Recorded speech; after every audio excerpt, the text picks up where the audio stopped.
Whole Hog Sports presents the basketball podcast of Mid-America, the premier Arkansas Hoops podcast, brought to you by Landers Toyota of Northwest Arkansas. Here's your host, Whole Hog Sports basketball analyst Scotty Bordelon. Welcome into the basketball podcast of Mid-America. It is April 13th, and Eric Musselman and his coaching staff are doing a lot of work in the transfer portal right now, which, I mean, come on, we knew this was coming, right?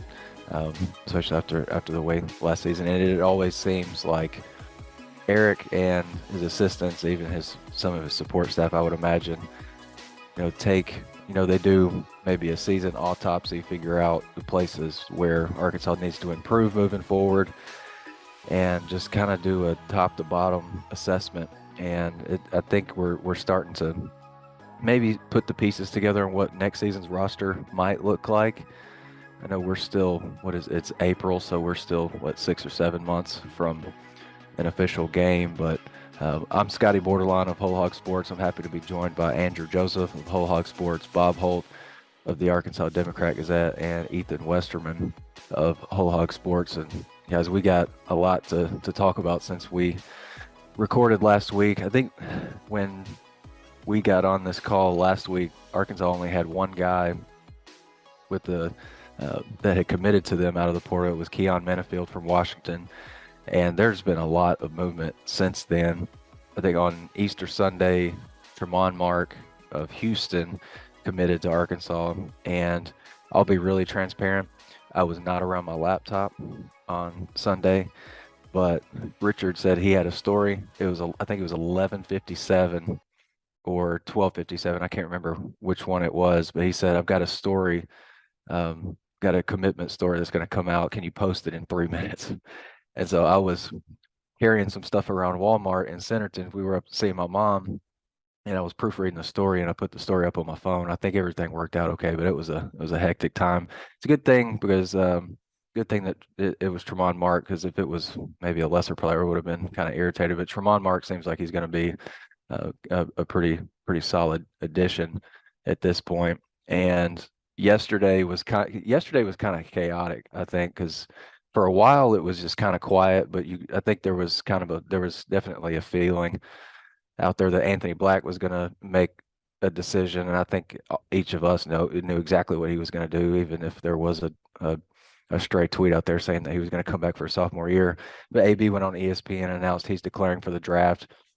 Then not long after that, like literally within an hour, Arkansas got a commitment from Caleb Battle out of Temple, and Eric is still at it, man. Today he got Jeremiah Davenport from Cincinnati. I think he's a really intriguing piece too. 6'7", about 215 from Cincinnati. Pretty good shooter. From just kind of the base stuff that I've looked at. Anybody got any thoughts on what Arkansas has done in the portal to this point? I do have to credit Coach Z, Matt Zimmerman. He put out a tweet not too long ago that Arkansas was rating the AAC for portal guys, but I think it's honestly, if you're going to go to maybe a mid-major league and pluck some guys from that league, I think it's a solid one to do it from, because it to me anyway, whenever I've watched, which is kind of, I guess I've typically had some money on games if I've watched a lot of AAC basketball, but it seems like a league that's got kind of a lot of tough, gritty, hard-nosed players. Yeah, and of course, Ricky Council was the AAC Sixth Man of the Year at Wichita, and we know Houston and Cincinnati, they're moving into the Big 12 with OU and Texas moving into the SEC here in another year or whatever it's going to be. But basically the AAC has become the AAA farm system for the Razorbacks, and that's good. Hey, these guys showed they can play at a high level. I mean, obviously Houston was ranked number 1 much of the year, recently gone to a Final Four in the Elite Eight, Sweet 16. Wichita State, where Ricky came from, has been a pretty solid program. Cincinnati's is a good team. Like Scotty mentioned, we saw them against Arkansas and Kansas City a couple of years ago. And, they, like I say, these teams are going into the Big 12. Temple's got a great basketball history. They beat Houston once this year. So I actually think it's a pretty good philosophy or strategy. As you see these guys, they play, big time college basketball. It may not be the ACC or the SEC or the Big Ten, but this is pretty high level basketball. We know they play some good non-conference teams, so you can evaluate what those guys do against. You're not evaluating high school players or AU players or whatever. You're evaluating Division One players and seeing how productive they are and how they fit into your system. So it's obviously worked for Eric Musselman in the past, and I think it's going to continue to work. If you guys had to, okay, so act like you're playing NBA 2K, you're at the create a player part of the game, and somebody tells you, all right, create a player that create the Eric Musselman portal prototype. What's he look like? And what skill set does he have? And maybe even throw some stats in there, but like what does that look like to you guys? I was gonna say long. Hope I think take care of the ball. He's really big on protecting the ball and not giving up turnovers. Seems like that was definitely in the past few years going into the portal, kind of trying to address things that have gone wrong the season prior. And so a lot of these guys, you look at their assist to turnover and it's pretty good, which was, I know, a problem point for the Razorbacks. And then also free throw shooters. So those are the top two that come to my mind. And I was just thinking about it on Bob's point about stealing from or both your points, stealing from the AAC. Also, you can add Trey Wade and That's Jimmy right. Whitten there Yeah, I too. forgot about those guys. Two more Yeah. from recent years. So it was just a thought that came to mind. But yeah, if I'm going off your 2K Musselman transfer player, long comes the first word that comes to mind. All these guys coming in have been just so long, lanky, and creating havoc on defense because this team prides itself so much on defense that I don't think he's willing to, sacrifice anything less than guys who are going to create some havoc and make life tough on. Andrew, what do you think of like measurables? It's like in my mind, it's probably 6'6" or 6'7", 185 to 200, somewhere there. Yeah. Could probably shoot it a little, rebounds well, doesn't turn the ball over. That kind of seems like his kind of guy. Yeah, I think like Ethan mentioned, the length and athleticism seem to be top priorities for the portal pickups. You look at Trevor Brazil, is just a unicorn with his length and athleticism. Ricky Council, I think, is probably the prototype guard that Eric likes with his athleticism. He could jump out the gym. And I think when you look at the portal and the guys they're picking up, I think you mentioned their postseason autopsy. You've got to not only improve on your past season's weaknesses, but you've also got to replace all the production that's leaving. And with Anthony Black, Nick Smith, Devo, and Council, Arkansas is losing a majority of their points per game. And so you've got to find guys that can get the ball in the hoop. And I think they've done that fairly well, which is why, you get guys like Keon Mendenfield who may not meet those measurables, but he can score the ball and you're going to need someone to do that. And so I think they're addressing places of need very well. And when you look at guys like Tremont Mark, if he can play defense for Houston, he can play defense for Eric Musselman. And I don't think that there's a lot of programs out there that are up to Eric Musselman's standards when it comes to defense and That's a intensity fact. like that. But I think if there is one, then you probably know their Ken Palm ratings off the charts. But it's definitely, if you can play for Houston, I think he can get minutes for Arkansas defensively, and also putting in 10 points per game is going to help. And then I think when you look at the one thing that this team struggled with last year was shooting. And so I think he went out and obviously addressed that. And I don't think it's necessarily that he's bringing in sharp shooters, but you at least have to give the illusion that you can score from beyond the arc. And I think that opens things up for the rest of the offense. I think a couple of things that stood out throughout the course of the season, at least to me, was, and I'm sure this isn't going to be anything groundbreaking, but Arkansas turned the ball over too much. And then when they didn't turn it over, they didn't shoot a ton of threes, but they didn't make many of the few threes that they took. The last 2 years, they've shot under 32% from three. And I think you see, like, especially with these last two additions, and I'm sure Keon Mendenfield and Tremont Mark can probably help you out from deep too, but Caleb Battle, that's a kid. I talked to a Temple beat writer the other day, and he's just a spot up guy, catch and shoot, but he's not like your typical, I guess, kind of catch and shoot guy. Like he'll catch and he'll jab, maybe sidestep threes, but he's got such great lift on his jumper that You'll hear, we'll play a clip from that conversation I had with the Temple beat writer later, but a contest on Caleb Battle is not like a contest for many other guys, because I talked a lot when Stanley Amude was here, and Stan's got he had a pro type body when he got here. I don't know, Caleb Battle's I think he's plenty athletic and he's solidly built, but I used to talk about how Stan used to pogo stick into his jump shots, like especially his mid-range jumpers. And I think Battle does that to a degree on the perimeter, which is pretty interesting. I was told that he's like a 3 dribbles max type of guy, so you're probably not going to see him putting the ball on the floor all that much. But then Jeremiah Davenport, I asked the Musselman prototype portal guy question for a reason, because he's 6'7", 215, can shoot it, rebounds it well, low turnover guy. That sounds like Eric in a nutshell right there. And if you go back to, I think it was the 21-22 season, back in November, Arkansas goes to the Hall of Fame Classic in Kansas City, and Arkansas has the second game that first night. The game before it is Cincinnati and Illinois, and Jeremiah Davenport put on a show against Illinois. I think he had 17, 18 points in that game. And they apparently scouted him pretty well, because Davenport didn't score against Arkansas the second game. But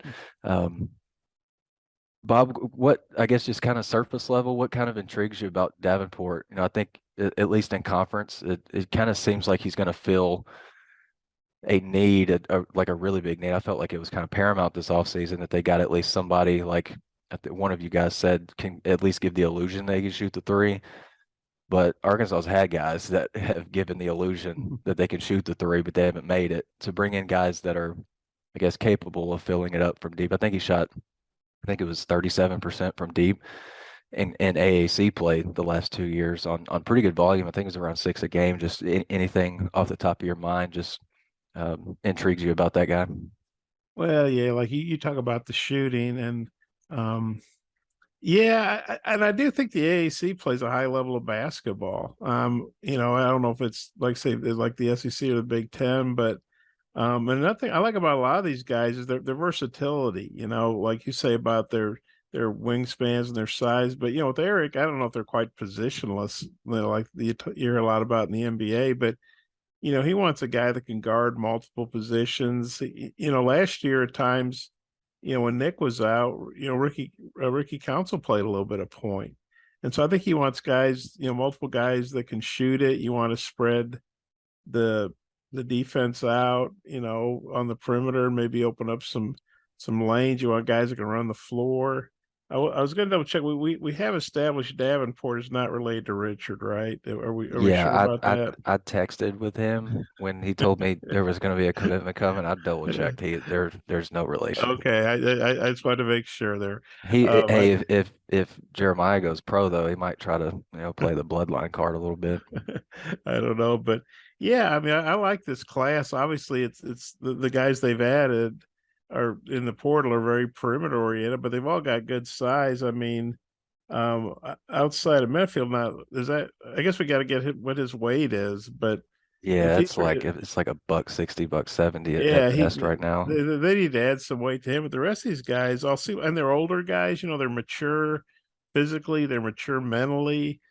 I mean, as great as Anthony Black was, he was 18 part of the year, right? And then 19. And as great as he was, still a young guy. Nick Smith was 18, you 19. could very easily see how green he was at times last year for sure. And so I kind of like the fact they talk about old man strength. I don't know if you guys ever heard that before, but I like the fact these guys are older. I've been around so long. I remember, Joe Klein, who was the 6th pick in the draft back in '85, I think was Joe. And of course, this would never happen today, but Joe was a 5th-year senior as the 6th pick. He was, I think, 23 because he'd gone to Notre Dame, transferred, redshirt, played 3 years for the Hawks. Sidney Moncrief, Romver, those guys were 22. Larry Bird. I mean, they were men going in.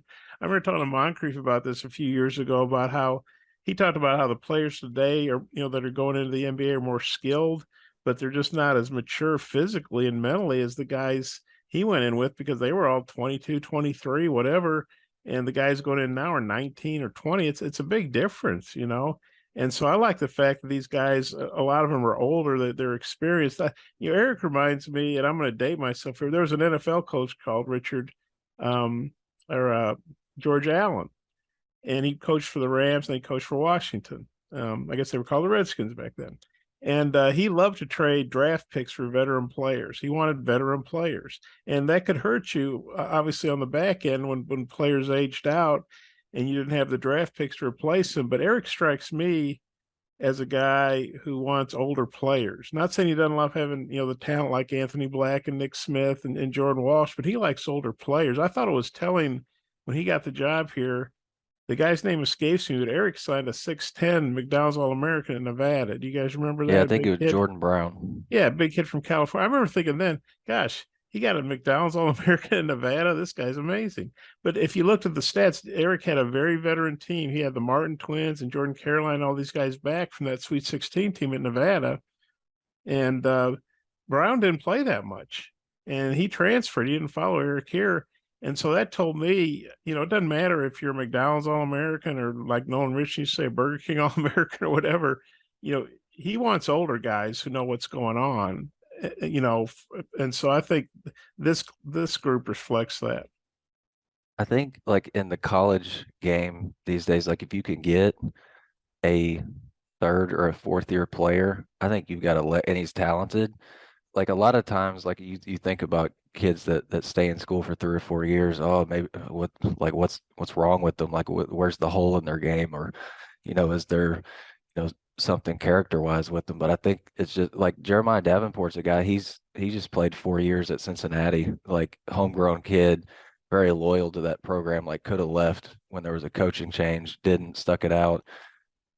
Very loyal, but he's mature, and I think you see the same thing with Tremont Mark. Like I think in my analysis, I wrote that Houston the last 3 seasons been to a Final Four, been to an Elite Eight, been to a Sweet 16, and so he's brought on. He's going to add experience, and I think the line that I was kind of proud of was like that. He's familiar with the stages that Arkansas hopes to get to in 23-24. And I think when Arkansas got the commitment from Keon Minifield, and I learned that he just wrapped up his freshman season at Washington. I'm like, Eric talked a lot this year about how young his team was, and like I just kept thinking back to like even during the season when Eric would say, we've got a lot of new guys, got a lot of freshmen, got 6 freshmen, bunch of newcomers.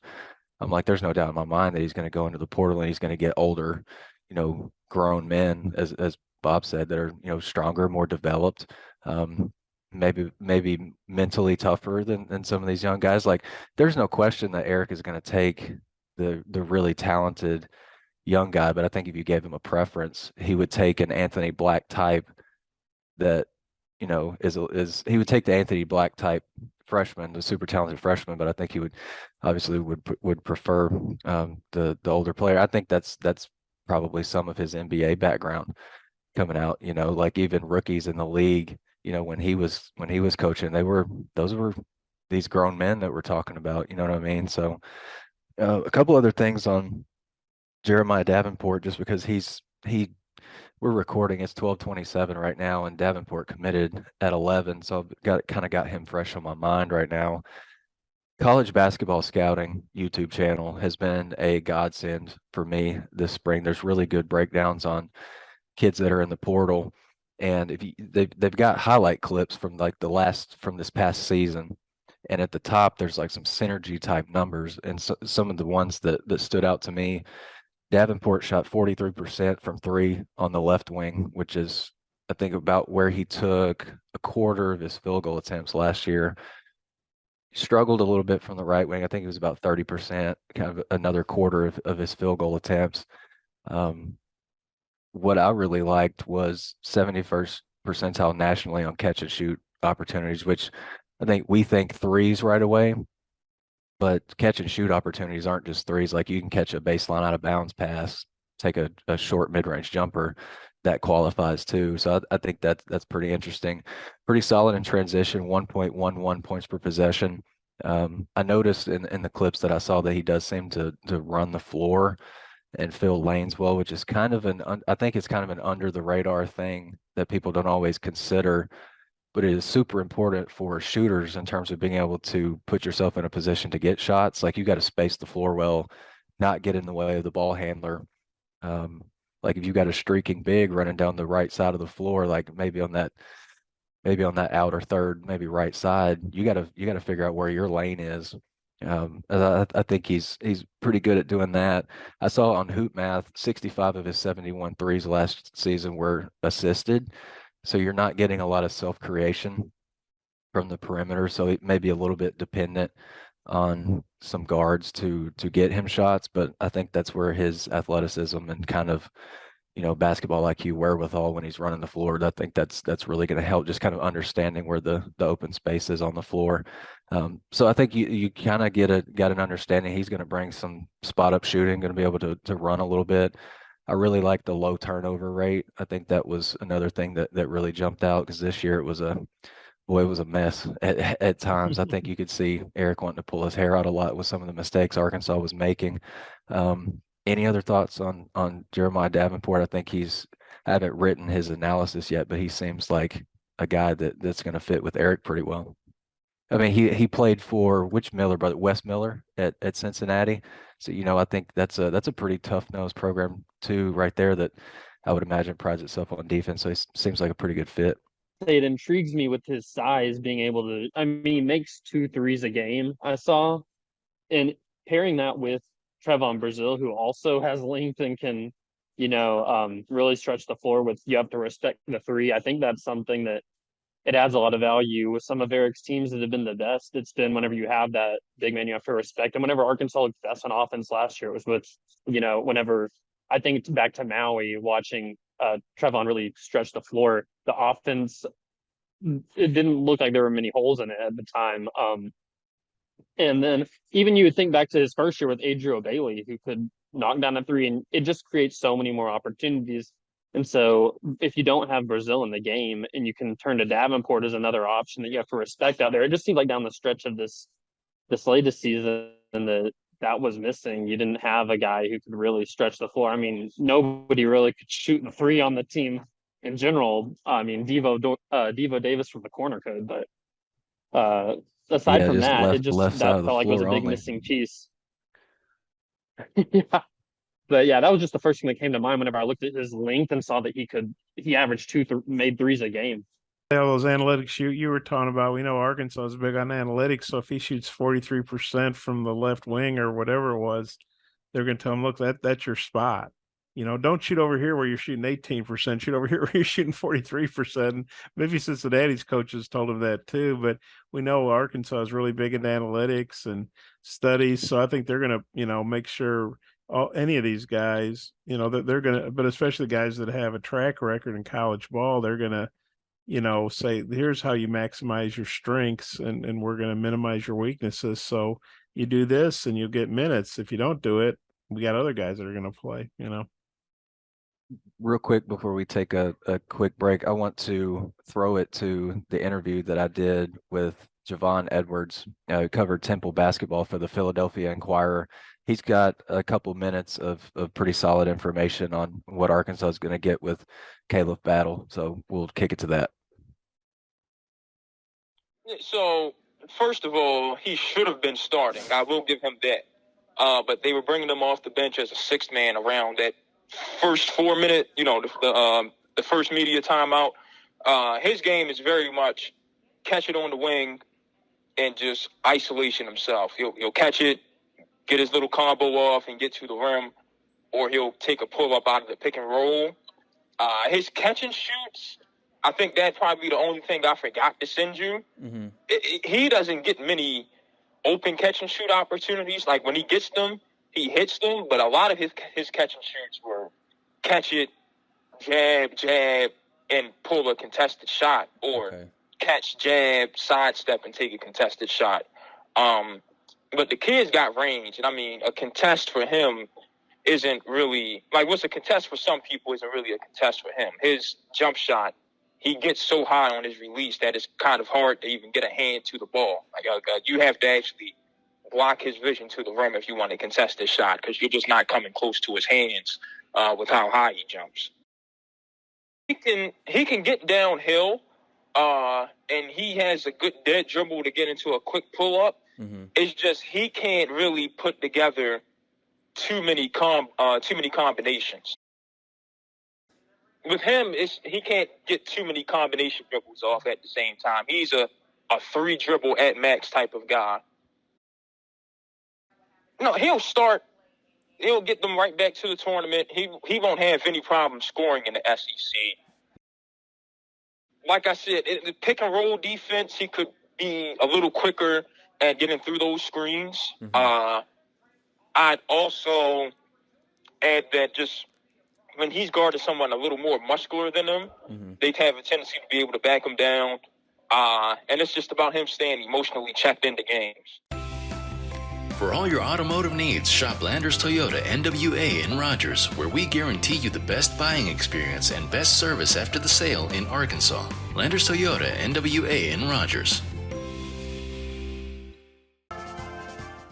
WholeHogSports.com has the largest, most experienced staff of reporters covering sports in Arkansas. Football, basketball, baseball, recruiting, and more. You'll find it at WholeHogSports.com. The website includes up-to-minute news, daily commentaries, and award-winning photography from the staffs of Hogs Illustrated and the Democrat Gazette. For subscriptions, call 1-800-757-6277. That's 1-800-757-6277. Or visit us online today. WholeHogSports.com. Want more coverage of your home team? Download the Whole Hog Sports Video on Demand app. Check out the Fan Zone and get up-to-the-minute videos, podcasts, and features on football, basketball, baseball, recruiting, and more. Search for Whole Hog Sports on Apple TV, Roku, and Amazon Fire at home. And take it with you on the go by downloading it for your mobile device in your app store. The Whole Hog Sports Video on Demand app. Get it today.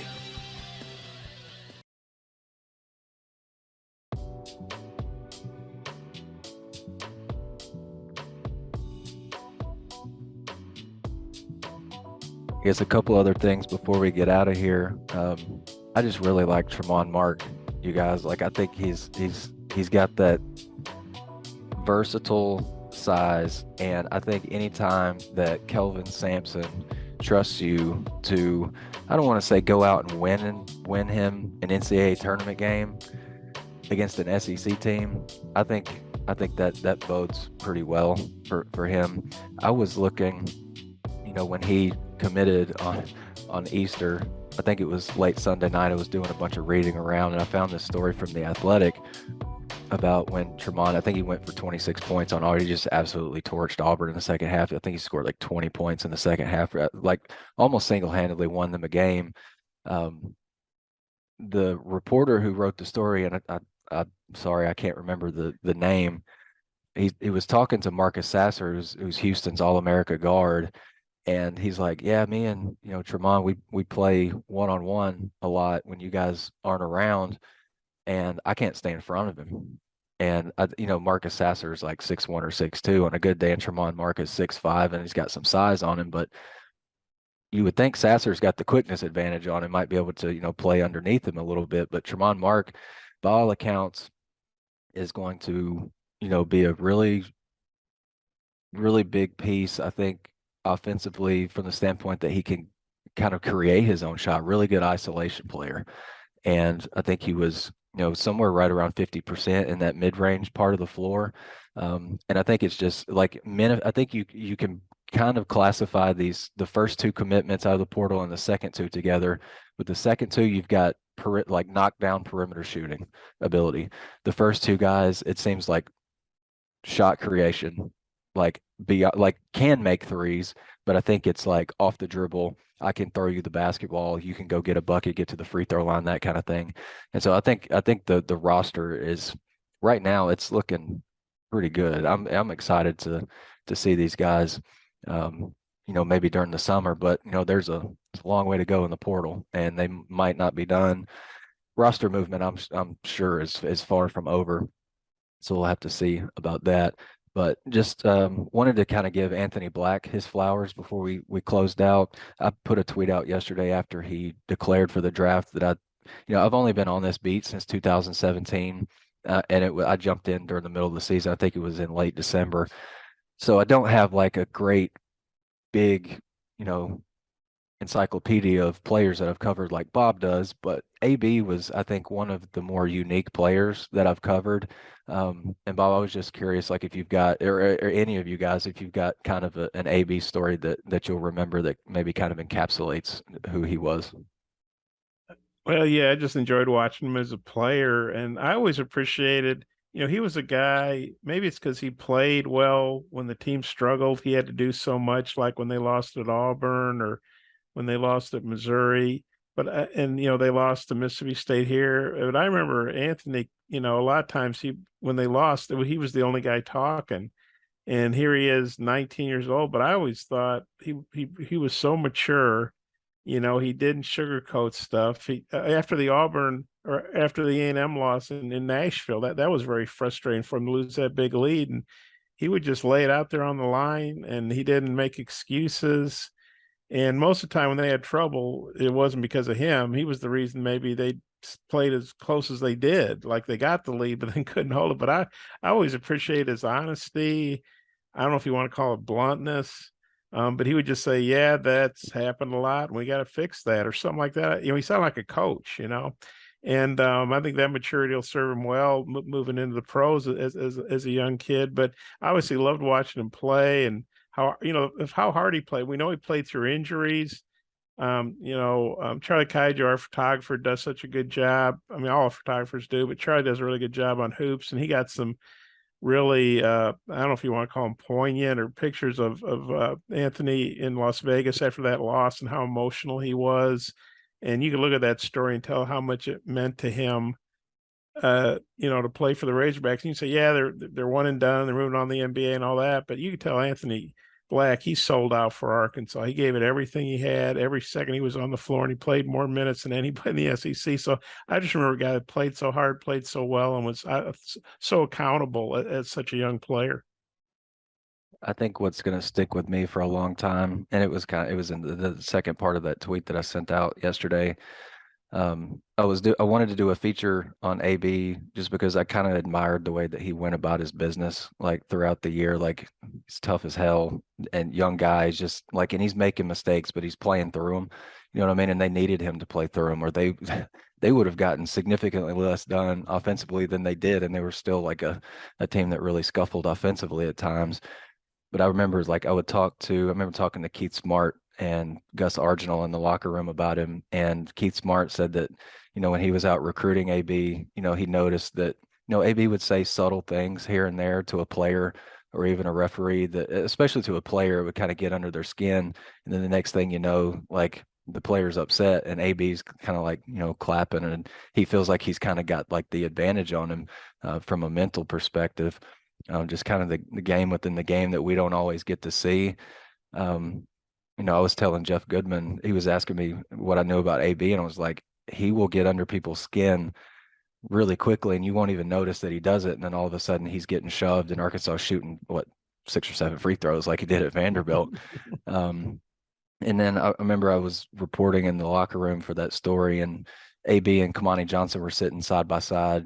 And I asked Kamani about AB's year, and then AB, he puts a finger in each ear and then puts his head between his knees because he doesn't want to hear what Kamani's got to say. And then he lifts back up and he's got a big smile on his face. So I'll always appreciate AB for just the way that, from our perspective, you don't always get a lot of out of guys, but he was at least personable enough. He had a really good personality. So I was really happy to get to showcase that in the last year. And, I think he's going to be great in the NBA. I mean, I can't believe people thought he was coming back. Like he's going to be a top 10 pick.